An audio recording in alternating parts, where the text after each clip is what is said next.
Um, so before I begin that, I just want to tell you who I am, what I do. So I've been practicing here, I'm in my 36th year. I practice what's called, people often call it functional and integrative medicine. And basically it's trying to assess the body's biochemistry and figure out where a patient may have some weaknesses or excesses of things they should have, and what we can do to best patch that up without using pharmaceuticals as our first choice. So it doesn't mean we never use drugs here, but it's not our first choice usually. I'm going to show you some studies soon that will show you some pharmaceuticals that I started using for cancer. I never thought I would do. And so my practice, I started this after I finished medical school, and the way I got into this field is that my mother, when I was about 15 years old, was very, very sick with hepatitis. And she went from doctor to doctor in this area, and no one could help her. They just said, it's a virus, you just have to wait it out. You'll eventually maybe get better. So eventually, someone told her about a doctor who was in Trenton, New Jersey at the time. She went to see this gentleman, this physician, and he put her on a whole bunch of supplements and enzymes and herbs and homeopathics and vitamins, minerals, amino acids. And I was like, what are you doing, Mom? I was 15, so at that point, you think your mother's kind of goofy anyhow. And she was taking all these supplements every other, all throughout the day. He also took her off of all red meat and sugar, and he had her buy one of those rebounders you put in your house, and he said, I want you to jump on this thing for 5 minutes every other hour while you're awake. And he had her doing juicing with carrot juice and all that kind of stuff. And literally within about 6 weeks, she felt like a new person. She felt amazing. So she kept on this course for the next 3 years, and after 3 years, she decided she wanted to tell other people about this journey of hers. So she opened up her own health food store back then. And I was now in high school. I was like 18, I was like a senior in high school. And I started working there a little bit, just a little bit to help out nights and weekends when I could. So then I went to college in Philadelphia for 4 years. So I was in the area for 4 years, and I still worked there for 4 years. When I went away to medical school, which was in Chicago afterwards, I started seeing people come into our clinic with like a bag of drugs, and I'd say, what are you taking and things like that? And they say, well, I'm on this for my high blood pressure, this for my diabetes, this for my heart, this for my joints, this for my stomach, et cetera, et cetera, et cetera. And I kind of said, how does the body really know what the heck's going on here? It probably can't. And truthfully, it doesn't. So these people walking with 3 and 4 and 5 and 6 and 7 drugs, and even some of them, they were on because of the side effects from the other ones that they were taking. I was like, this doesn't make sense. So I started going to conferences. At that time, I was like in my 3rd and 4th year of medical school when you do your clinical rotations. And I started going to meetings, and I found out this guy named Jeffrey Bland was around. He was a PhD guy, and I started going to conferences he was giving like every other month. And I'd fly to different cities to listen to a 2-day conference, and I was like, oh my gosh, this is unbelievable. It's things I was not learning about in medical school at all. And it was about how to use nutrients to best improve your health needs, basically, and much more than that. And so then I spent 2 years working with Dr. Jonathan Wright, who was a very well-known physician in Seattle, Washington. I actually did a rotation with him in my 4th year, and he invited me back. I spent a whole year with him, and he deals a lot with what's called nutritional biochemistry. And then I spent another year with someone in Dallas, Texas, named Dr. William Ray, who's since passed away about 2 years ago. But anyhow, he dealt a lot with the impact of our environment on our health and wellness. And so that was my background. And then I came back here and opened up my own practice, which was geared towards integrative and functional medicine, still is. About 20 years ago, patients started coming in and saying, I was diagnosed with cancer, can you help me? And at first I didn't know what to do. I didn't know that much about it. And little by little, I started reading and started finding out that there were some conferences that I could learn from possibly. So I started going to conferences. Eventually, to the point before COVID, I was going to about 3 to 4 conferences a year just on cancer metabolism, cancer therapies. And so I was doing that for a good probably 10 years before COVID hit. Now I just do webinars and things like that. But yeah, so that's why. So I eventually put together a comprehensive program. I started seeing patients who were struggling so much and had recurrences and having side effects. And I actually visited Mexico. I went down to 3 clinics in Mexico to visit them. I took 2 of my staff members with me. And I tried to put together the best of all worlds. And that's what I'm going to talk about today.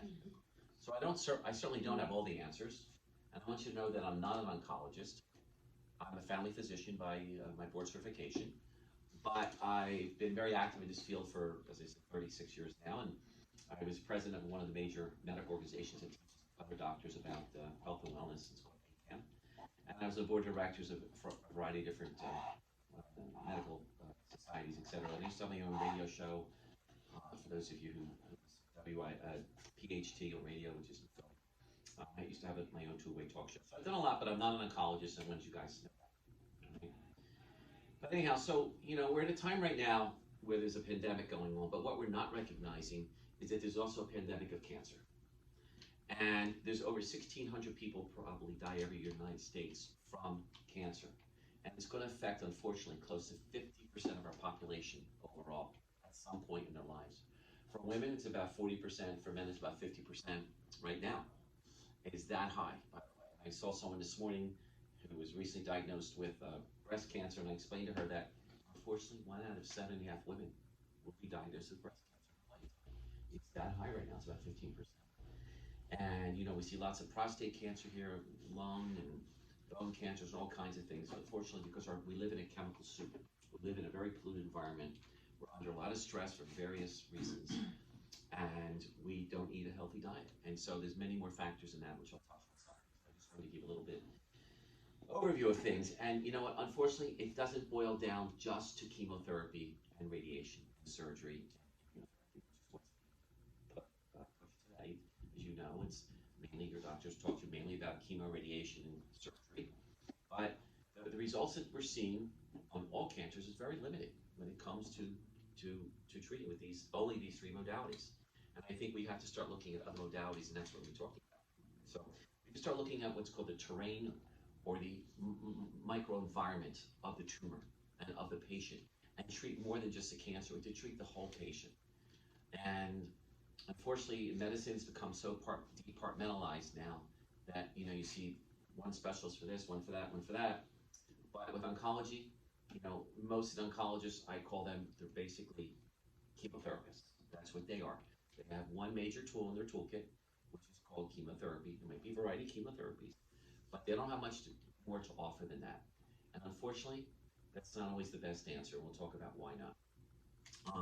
So these are some of the different support modalities that we're using right now. There's a variety of different things we're doing here. But we do start off with people trying to explain to them to try to eat a healthy diet, because food does matter. And about 60% of all cancers might be induced in part by what we're eating and what we're breathing and touching and drinking. So between food and the environment, probably at least 60%, some estimates might be as high as 80% of cancers might be caused by our lifestyle, our diet, our food, the chemicals. And so, as I mentioned earlier, I said 50%. Well, right now it's about 45% of the people in this country will be diagnosed with some form of cancer at some point in his or her life. It's not always fatal, these cancers. We can often live with cancer, which is something that is not understood in the traditional world. And the other thing is, cancer is the end result of a dysfunction or an imbalance in the body. It's not the beginning point, it's the end result of something being abnormal or aberrant at the cellular level initially. And then it grows and grows and grows and grows into something we can see and measure and touch, to a tumor. But it did start as that. So I want you to understand, just trying to, quote, kill the tumor and shrink the tumor doesn't really get always at the core root of what the problem is. And so we take a deeper dive here and try to look at things within the body and try to figure out, is there something biochemically abnormal and what can we do? So anyhow, so there's a concept that we use here called integrative oncology. So I mentioned the term integrative medicine because I'm a family doctor, but what I practice most of the day is called integrative oncology. And so, first of all, the idea is that cancer is a systemic disease. What do I mean by that? Well, if you have a lump or bump on your breast, your prostate, your lung, wherever, there's so much going on that's caused that lump or bump, and that's, once again, the end result. So we have to think that that tumor, as I said, started out initially as one cell becoming abnormal, and then it multiplied. So there can be different inflammatory substances that we measure in the body, because we know that cancer is an inflammatory condition. It is triggered by inflammation, and it also can metastasize because of inflammation. We also know now that cancer grows much more in a hypoxic environment. Hypoxia means lack of oxygen, basically. So cancer doesn't like oxygen. It uses something called aerobic glycolysis as its main source of energy. which means basically it ferments sugar as its main source of fuel. So we have to explain to my patients, do your best to limit or avoid as best as possible simple sugars in your diet. Now you can have blueberries or raspberries, strawberries, but don't go and have an ice cream shake tomorrow. Even though you're oncologist, when you lose weight in the hospital, they may even say, oh, you need to be on shakes now. And for years and years, when I was in the hospitals, they would give you Ensure. Anyone hear that term, Ensure, right? Some of you would probably be given it or suggested it. It's loaded with junk, chemicals, and sugar. Now they are trying to improve the quality of that now because they realize it wasn't the best thing. But that's what they used for many, many years to try to help people gain weight. Cancer also involves an abnormal mitochondrial function. Mitochondria are these little microscopic things in our cells. And there's thousands of them in every cell in the body. They help us make what's called cellular energy in the form of something called ATP. But they're so important that they make up about 10% of our body weight. So if someone weighs 150 pounds, 15 pounds of their body approximately is made up of these mitochondria. The mitochondria in cancer cells are overproducing energy. We want to shut that energy off. On the other hand, the mitochondria in our healthy cells when we have cancer don't function as well. That's partly why we run into a lot of fatigue and energy troubles, because the mitochondria in our healthy cells is not working well. But yet they're overproducing in the healthy cells in an abnormal way. By the way, if you have questions, we'll take some breaks. And don't be afraid to ask. So, and I know it's a lot of concepts. I know it's maybe new information. We'll do the best we can. And then with cancer, there's a lot of immune dysregulation. Number one, because of the cancer itself. And number two, because of the way we treat cancer. We treat people commonly with chemotherapy, for example. Well, that's not going to be healthy for your immune system because it's going to disrupt the healthy T cells, the B cells, natural killer cells, things like that. So we have to be very careful to help strengthen the immune system at the same time. And then we use a lot of different modalities here, but we use different kinds of detoxification, nutrition, and different ways. We'll talk about some of that. Lifestyle, mind, body, spirituality, relaxation techniques, meditation, exercise, all those things are very, very important. So it's not just shooting someone up with chemotherapy and cutting out the tumor. Because even when they remove a tumor, I'm sure you've heard what people say, oh, my cancer came back. Well, why would it come back after the tumor is removed? It does come back a lot of times, right? Because the cells have already escaped into the lymphatics, into the blood vessels. By the time the tumor is big enough to be found and seen, all right? So don't think just because they remove your tumor that you're home free, because they often come back because there's certain cells in the body called cancer stem cells, which I'll show you, that cause cancers to flourish.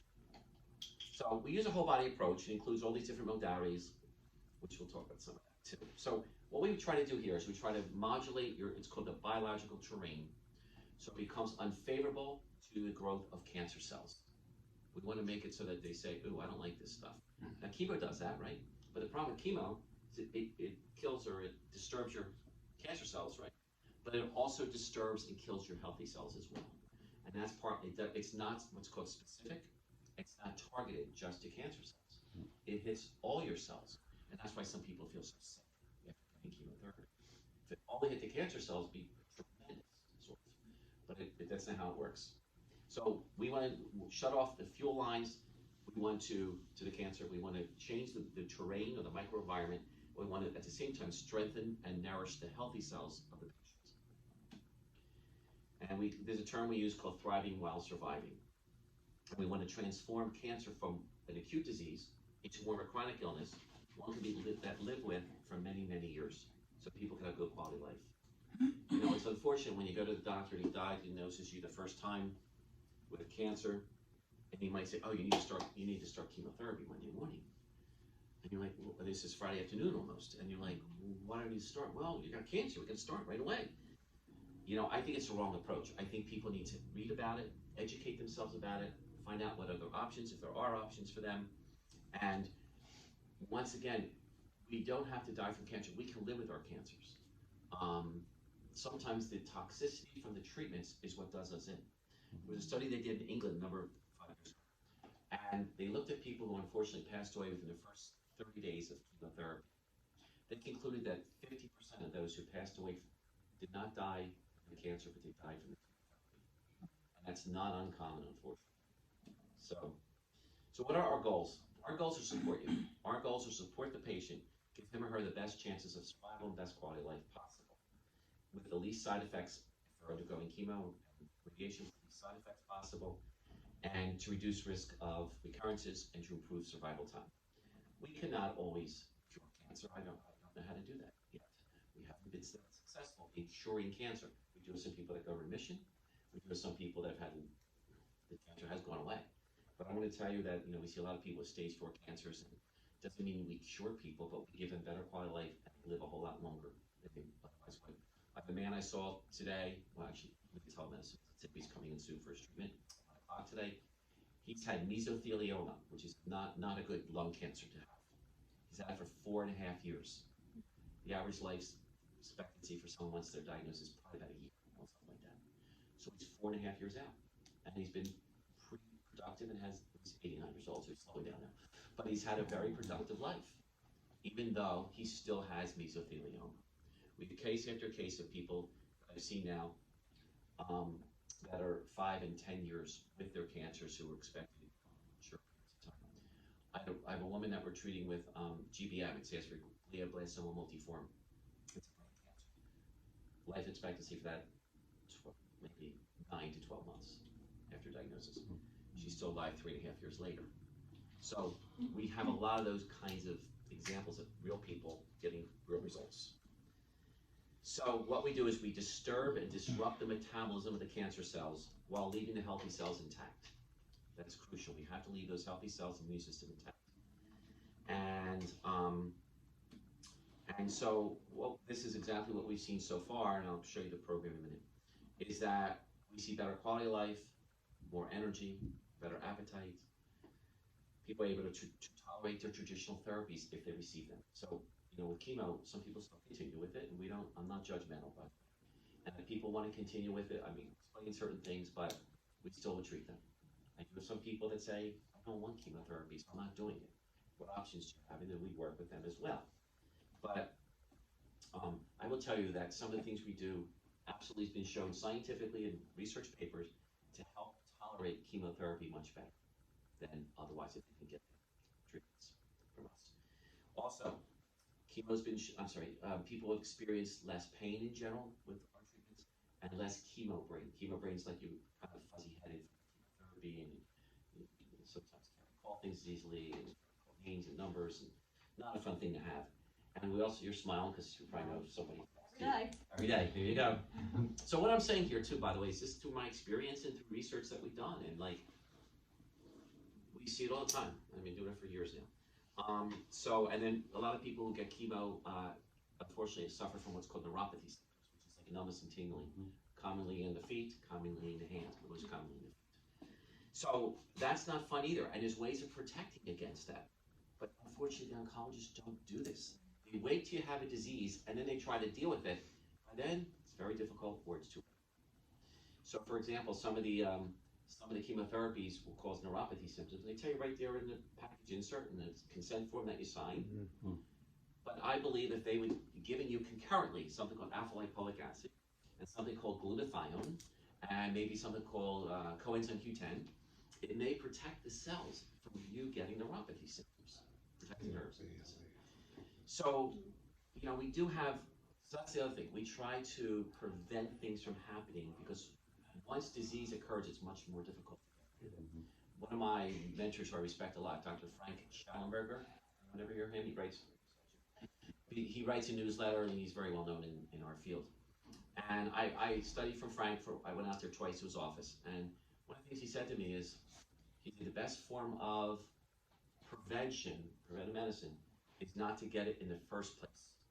And kind of clicked in. Once you have a high blood pressure, once you have diabetes, once you have cancer, not the easiest thing to get rid of it. But if we could do something to protect ourselves and to, prevent it in the first place, it's a whole lot better. So, anyhow, so why do we get cancer in the first place? Well, I mentioned the main two reasons, and I clumped them together, is the diet, nutritional factors, and also the far left, which is environmental chemicals. In our society, there's over 85,000 chemicals in our environment. Many of these are potentially cancerous. And it's not just in the pollution in the air, it gets in our food, it gets in our rainwater, it gets in our drinking water, unfortunately. You know, they've done studies in Philadelphia, for example, and you got this stuff in Philadelphia, Los Angeles, or whatever. But there's a lot of what's called trihalomethanes in our drinking water in the municipal water systems because it's hard to filter that out.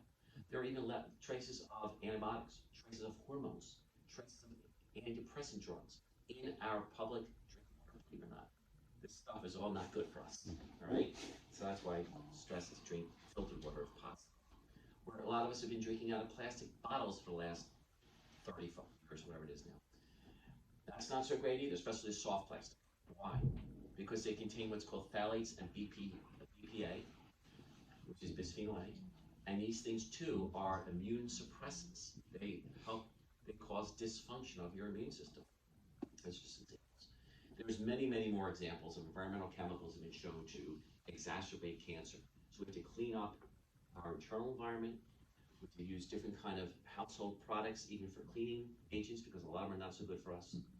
They cause what's called endocrine or hormone disruption. Our personal care products, or stuff we put on our skin, our hair, whatever, all that should be more of the environmental friendly stuff. Okay?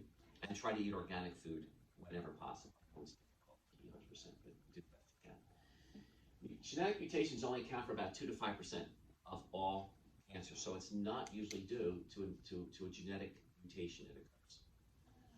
And a whole bunch of other things, genetic modified foods. You guys have heard about GMOs probably, and you know Monsanto started this genetically modifying the seed back in 1990.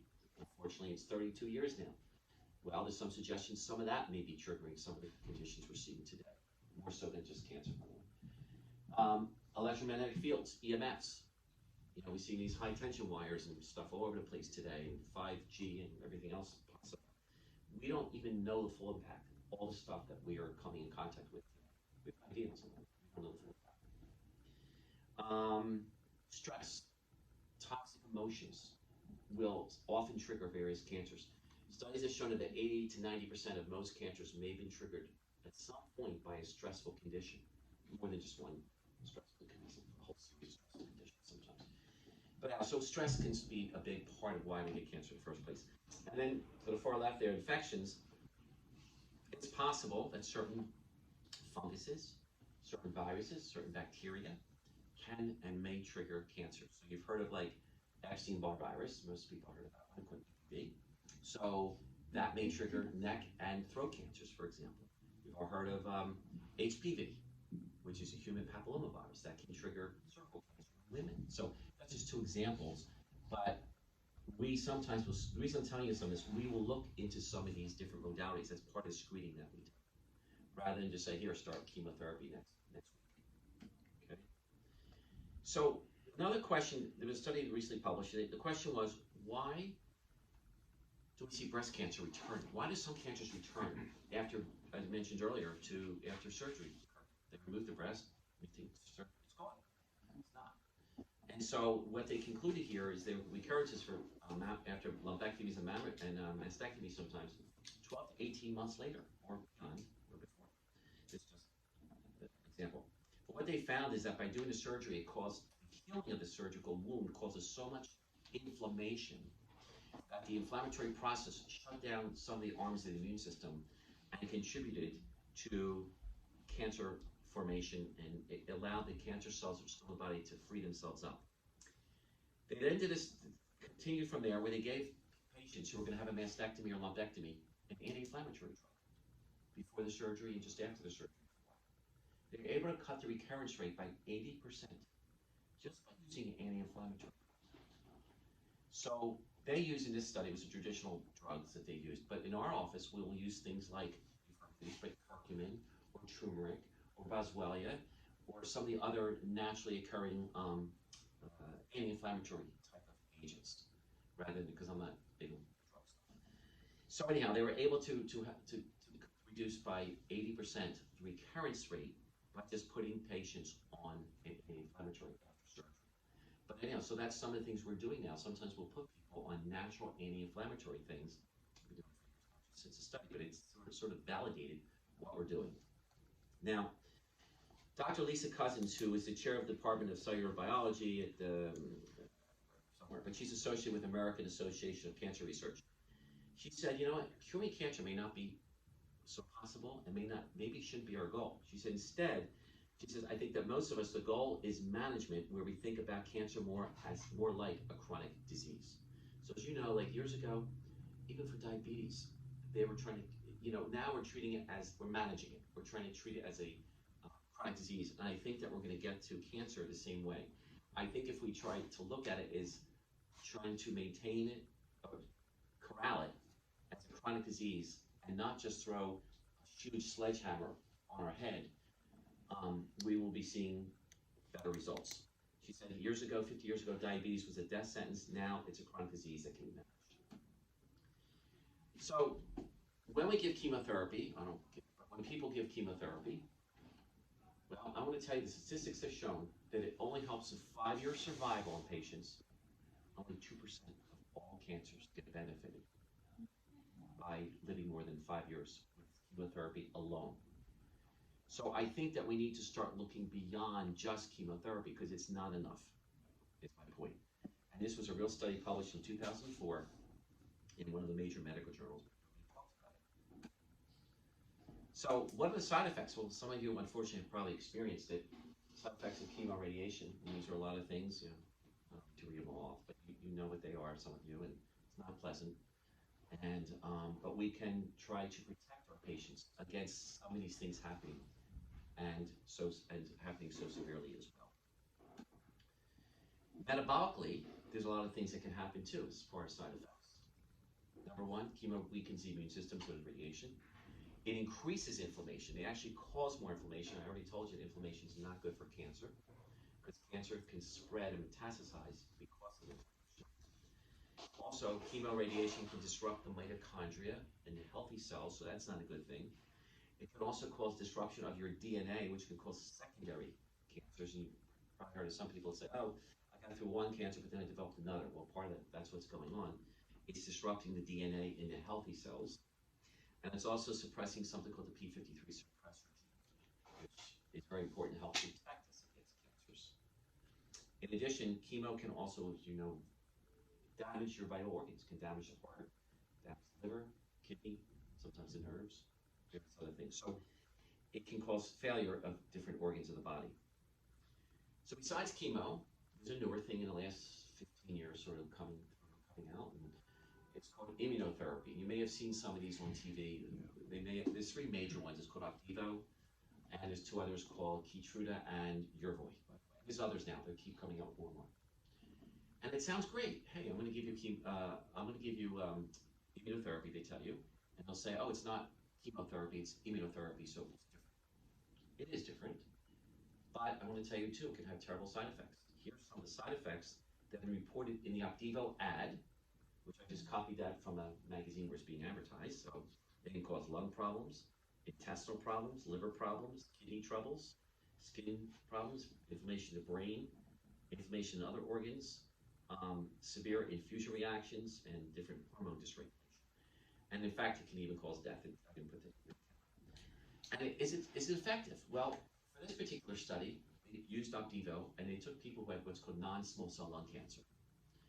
And they gave them the Opdivo, and, well, let me rephrase it. The people that didn't get Opdivo lived for about 9 months, and the people who did get the Opdivo lived for about 12 months.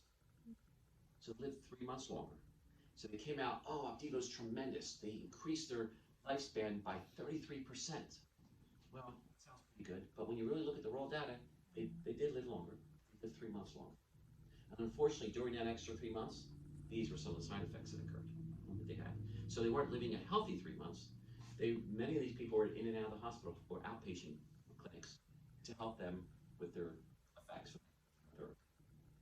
So just because someone lives longer doesn't always mean you live healthier. That's a big difference. All right, any questions so far? I know there's a lot there, and then we're going to get into meat and potatoes, or the kale and the spinach. Yes? Do you have this information written out? If not, yes and no. So when a person's a patient here, I've written a booklet, and they get a copy of this booklet. Did you get yours today? Yeah, she got hers today. So I usually give them this the day they come, and most of what I'm saying is sort of in there, not in exact words, because you can see I'm speaking sort of extemporaneously. Any other questions right now? I know you talked about ensure having a lot of sugar. Yes. So for someone who doesn't have an appetite, what is a So there's other, okay, so for example, there's a product in the market called Orgain, Orgain, that doesn't have all the chemicals in it. It's similar, but it doesn't have all the junk in it. I also tell people sometimes make smoothies, you know, the blender at home, and put in all the veggies that we talk about, and we put in, maybe put in some, they need the calories to gain weight. Sometimes, I told someone this morning to use almond butter or cashew butter, stick that in there because it'll give them some extra calories. Sometimes put some flax seeds or hemp seeds if they need the fiber. So yeah, some smoothies sometimes usually can be fairly good. Right? Question. Yep. What's the difference between tumor and cancer? Like cancer or what else? A tumor? Mm-hmm. So a tumor can either be what's called benign, which it's just a growth, but it's usually it's not cancerous, or it can be cancerous, and then use the term malignant. So those are more serious if it's cancerous, the tumor. But you can have you can have what's called a benign tumor. That's usually not dangerous. It's not cancer, but not dangerous. Like I once, 20 years ago, had something removed from over here on me, and it was like a lump that developed. It was called a fibroma, and that's just a non-cancerous tumor growth. Okay, benign, meaning not cancerous. So there is something in it. So inside a tumor is generally what's called heterogeneous. Doesn't mean it's smart. It means that it's made up of multiple types of cells. A cancerous tumor, I should say. Many different kinds of cells. And within a tumor, some of the cells can be very aggressive and very what's called virulent and troublesome.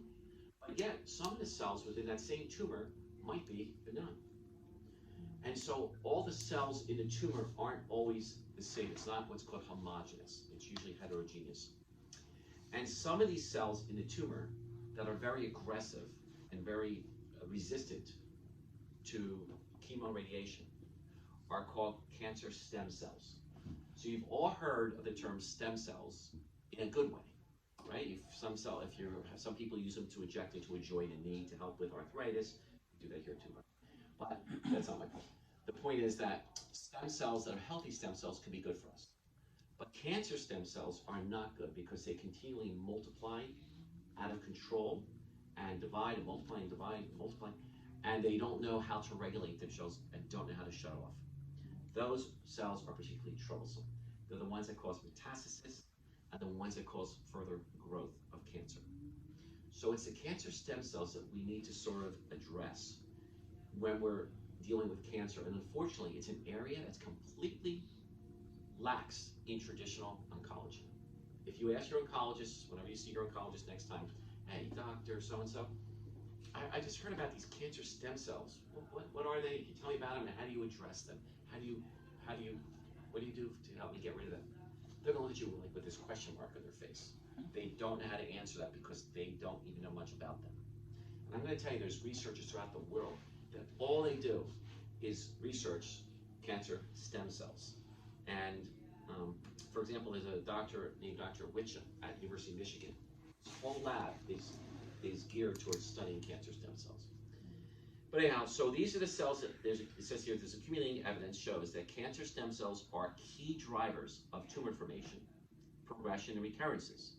A successful therapy must therefore eliminate these cells known to be highly resistant to apoptosis. So what the heck's apoptosis? So apoptosis is another fancy word in medicine, but it means programmed cell death. It means that cells commit suicide. These cells, these things called cancer stem cells, are very resistant to apoptosis. And in fact, normally chemotherapy helps. Part of the way it helps chemotherapy is by stimulating apoptosis in cancer cells, meaning killing cancer cells. But these cancer stem cells are resistant to apoptosis, and they're resistant to chemoradiation. So we have to use other treatments to try to get after it.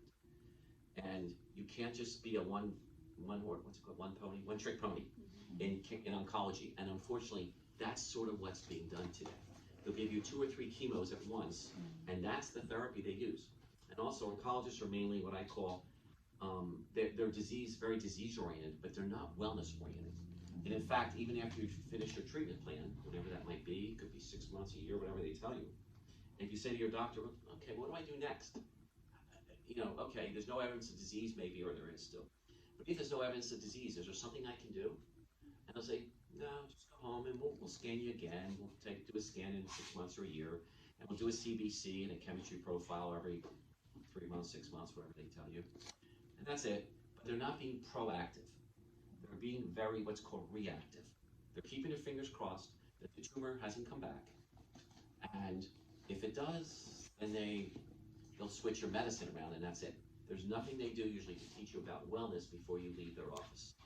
And so here we have somebody that helps with acupuncture and pain management and myofascial release and what's called cranial sacral therapy. We work as a team. I'm here, and then we also have a health coach that also can work with our patients. She has a whole program for cancer patients. It works with them one-on-one usually, often like Zoom these days because of COVID. Anyhow, so the other thing about cancer cells is they have abnormal energy in them. They lack the energy that healthy cells have. So healthy cells have what's called minus 70 millivolts of energy in them usually. But a cancer cell does not have that much. It's like a minus 10, minus 20, minus 30 millivolts of energy. And so one of our jobs here is to restore the energy within your cancer cell back more towards the healthy cell. And there's ways that we do that. One of which is to use a machine called PEMF, P-E-M-F. Has anyone ever heard of pulsed electromagnetic frequencies? No. Okay, so it's a special machine from Germany no, that was not from Germany. So anyhow, there's ways of helping to restore energy back into our cancer cells, which is an important way, another arm to help fight cancer. So the mitochondria is very important to restore the energy back into our cancer cells. All right, so I mentioned earlier that traditional therapies do not kill cancer stem cells. And once again, the cancer, I have to put this slide up. But yeah, so cancer stem cells have the ability to show self-renewal. They renew themselves over and over and over. That is not a good thing. They can initiate and grow a tumor. They're often responsible for cancer relapses and metastasis, which means spread to a distant place. And they're often resistant, I mentioned, to chemoradiation and to other drugs as well. So they're hard to get to. Many of these cancer cells, these cancer stem cells, develop something called a protein coat, and they develop a resistance to the whatever we're trying to treat it with. So part of our therapy is sometimes to try to break up that protein coat. It might be called a biofilm. But anyhow, so cancer cells develop a protein coat, a thick coat around them, in an effort to protect themselves. They want to survive too. And they also mutate. Cancer cells mutate, just like we're hearing about the COVID virus. So we try to do everything possible to protect our patient and try to break that protein coat so that whatever agents we use, whether it's drugs, whether it's non-drug things, can hopefully penetrate it, all right? So this is something I found very interesting when I learned about this. If you think of a tumor, in order to be found on typical PET scans, MRIs, CAT scans, all that kind of stuff, it's got to be close to usually a centimeter. Nowadays, it's probably half a centimeter. Anyhow, 1 centimeter of a tumor contains about 1 billion cells. All right, that's just a little bit of facts here. If your chemotherapy result is fantastic, it might kill, with amazing results, 99.999% of the cancer cells. But here's the problem. It still means that there's 0.001 left. And that's equal to about 10,000 out of 1 billion. That's 0.001 of 1 billion. So meanwhile, the patient may not be showing any disease. The oncologist does scans and says, oh, no evidence of disease anymore. And they say, you're fine. We're going to leave you alone. We don't need to treat you anymore. But that's what's remaining are these 10,000 cancer stem cells in this example. And these are the ones that are remaining because they're resistant to chemoradiation, so they still stay in your body. But yet what happens is, these are the ones more likely to come back in the future and cause a recurrence.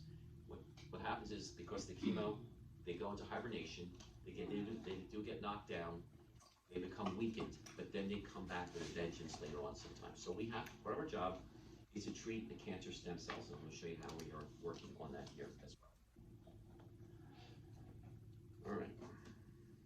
So, unfortunately, when people get cancer, there's 5 leading causes of death in those patients. And none of these include the actual tumor. Just because you have a lump or bump on your breast or prostate or somewhere else in the body, doesn't mean that you have to die, right? But what is it that does us in? Number 1 is metastasis. If these things metastasize, you're at higher risk. Number 2 are blood clots. A lot of people who have cancer get blood clots.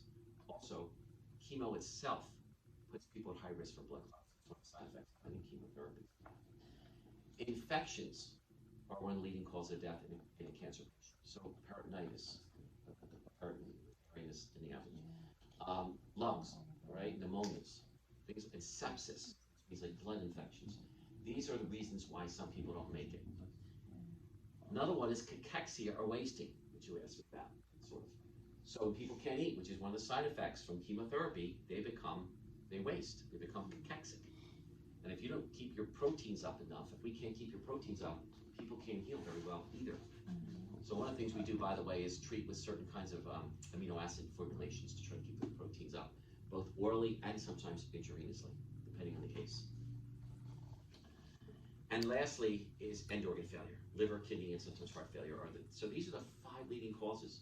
And what we do here is we protect our patients pretty well against those 5 leading causes. And that's why probably our patients live much longer than what would be expected. But in traditional medicine, they don't do any of that. They don't even talk about this. They don't talk about ways of protecting and preventing. So I'll give you an example. As far as blood clots, there's a blood test that doctors do all the time.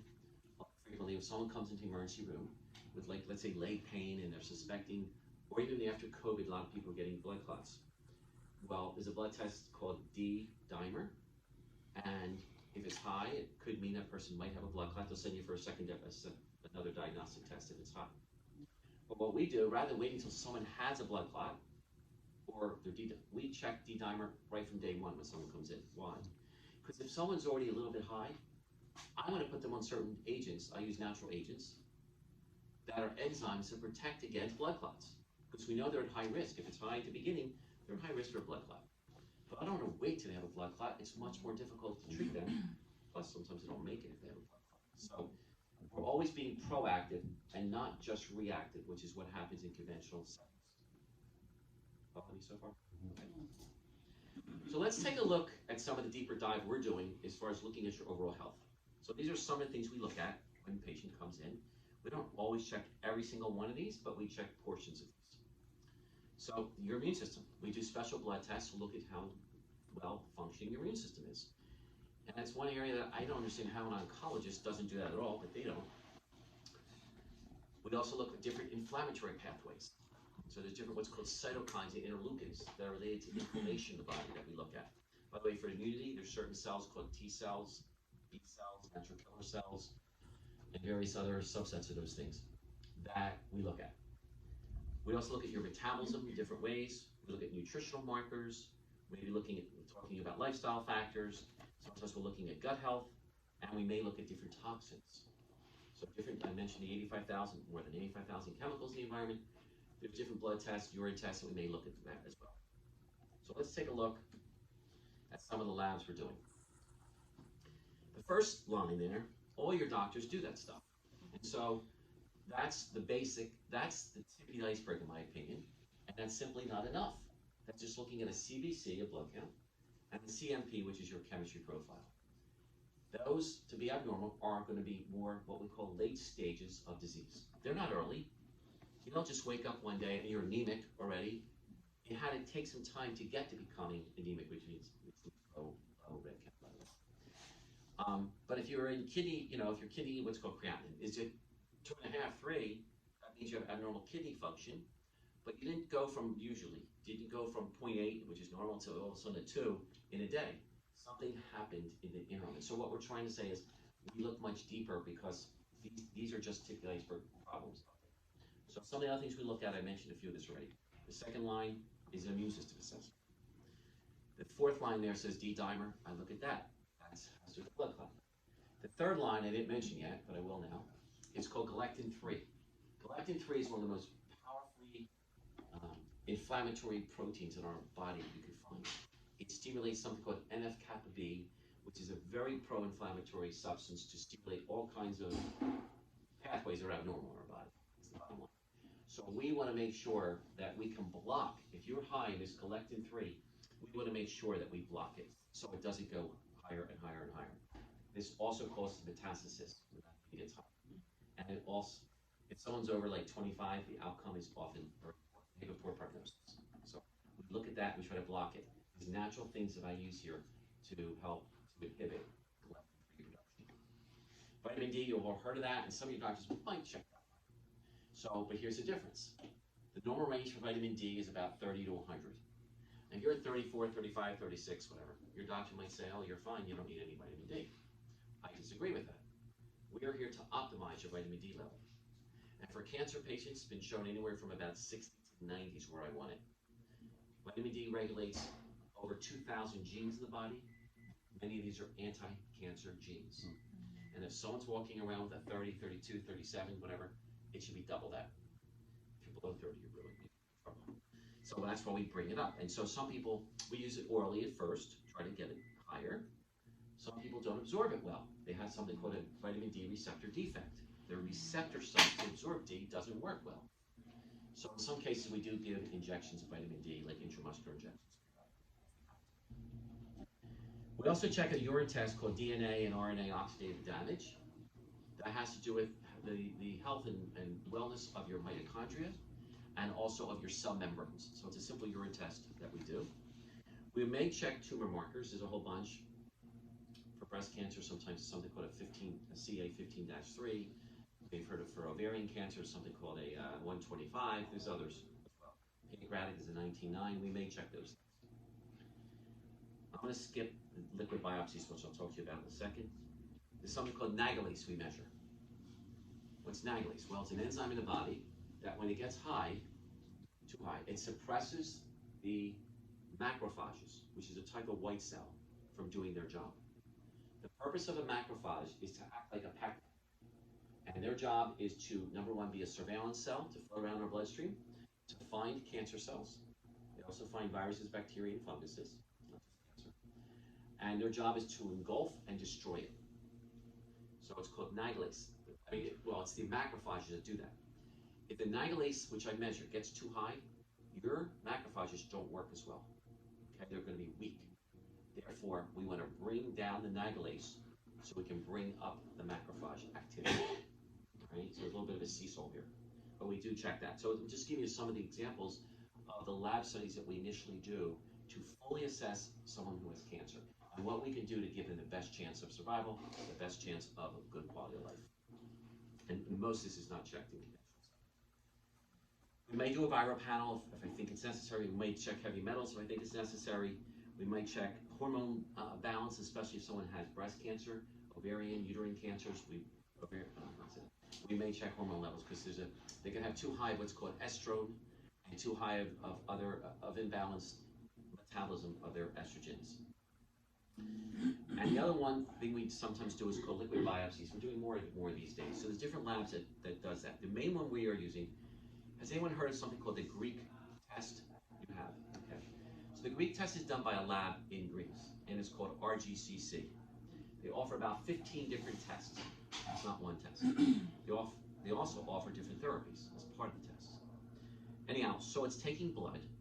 So that's why it's called liquid biopsy. It's not truly taking a piece of tissue, but it's taking blood. We send it off to the lab, and it does many, many things.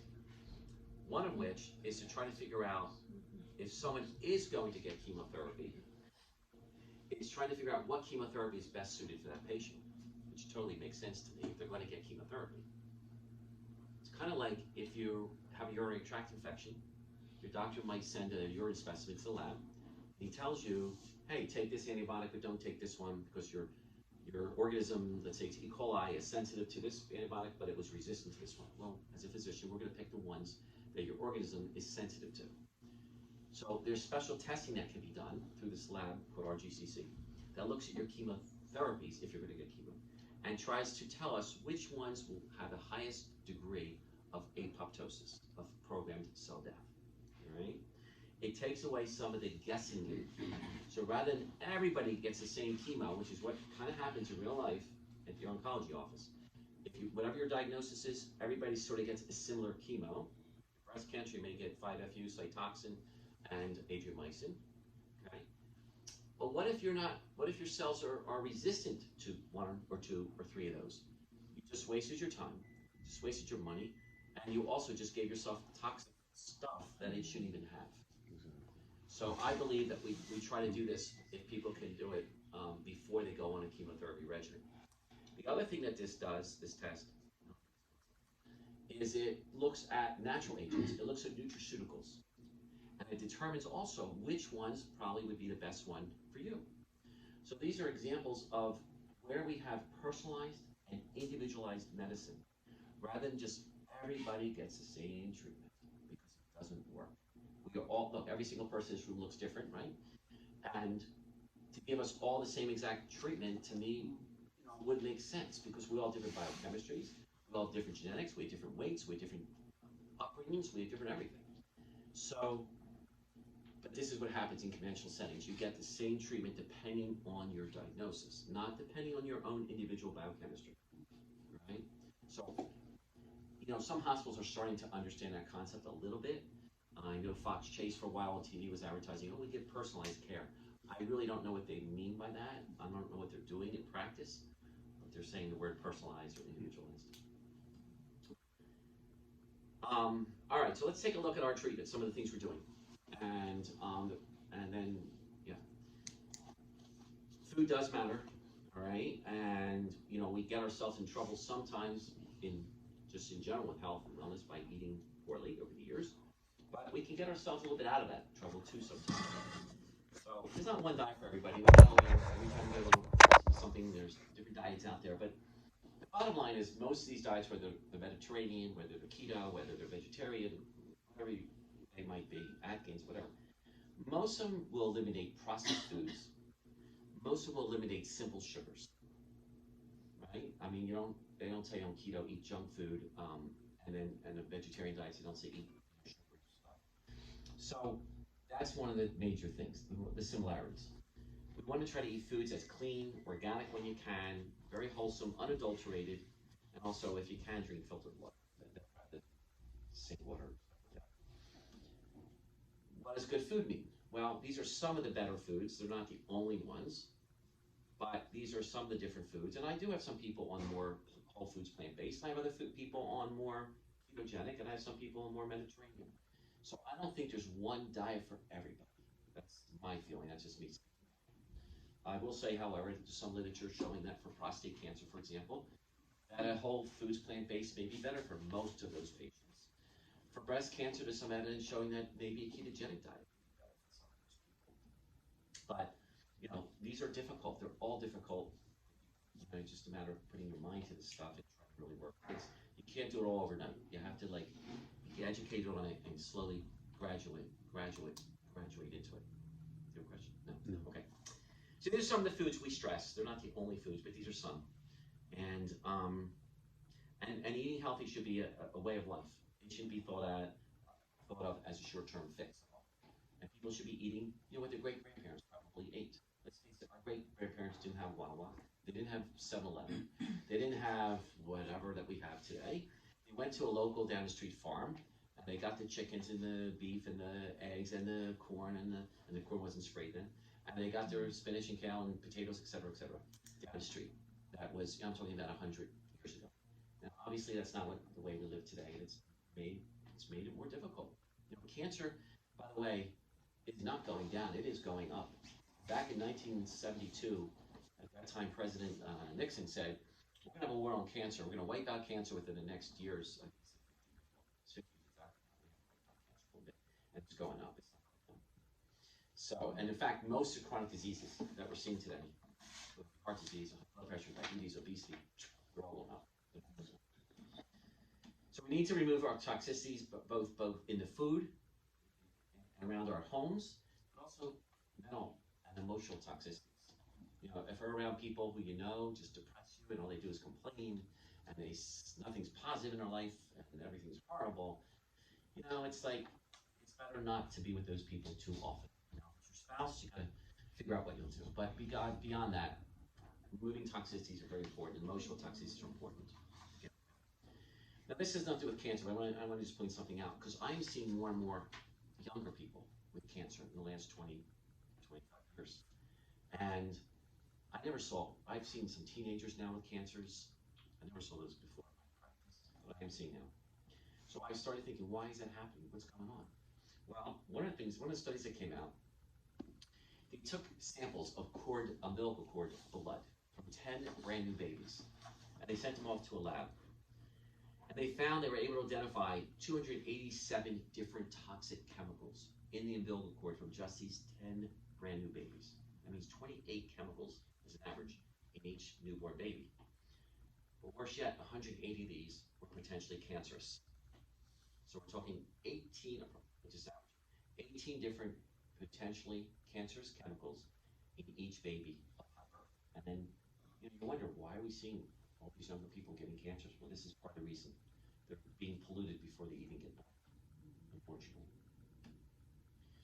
So I mentioned that inflammation is one of the leading causes of cancer spread, metastasis. These are some of the different agents that I have been using over the years. All these seem to help the immune system.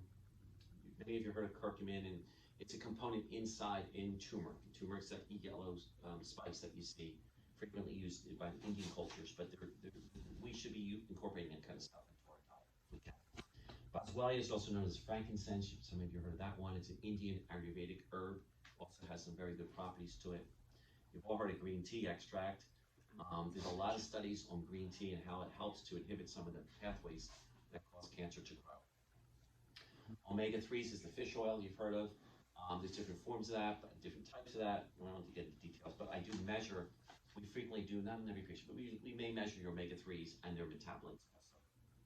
Resveratrol is derived from red wine and red grapes, and it helps to inhibit something called the mTOR pathways, which is a very sort of pro-inflammatory pathway. It does a lot of other good things too. It's been associated with longevity in general. Berberine is a herb that's also known as golden seal. It also can help bring down blood sugar. In fact, they've done studies more recently on diabetic patients. Instead of giving them metformin, which is a common medicine used for diabetes, they gave them berberine, and they showed that it performed as well, or sometimes a little better, than the metformin without the side effects. So we do use a lot of berberine, especially if someone has glucose problems. We often will check your what's called hemoglobin A1C, which is a 3-month parameter of glucose control. So if you're a fan of something derived from broccoli sprouts and other cruciferous vegetables that have a very powerful effect, especially on colon cancer and intestinal cancers, and mushroom extracts, there's all kinds of different mushrooms extract. We use a lot of turkey tail here. There's other kinds of what's called beta-glucans. Turkey tail? Turkey tail. It's a mushroom. Okay. It's not taking a turkey and cutting off its tail. No. But we use that sometimes as well. I mean, this is just a sample. Now, it doesn't mean I use this in every patient.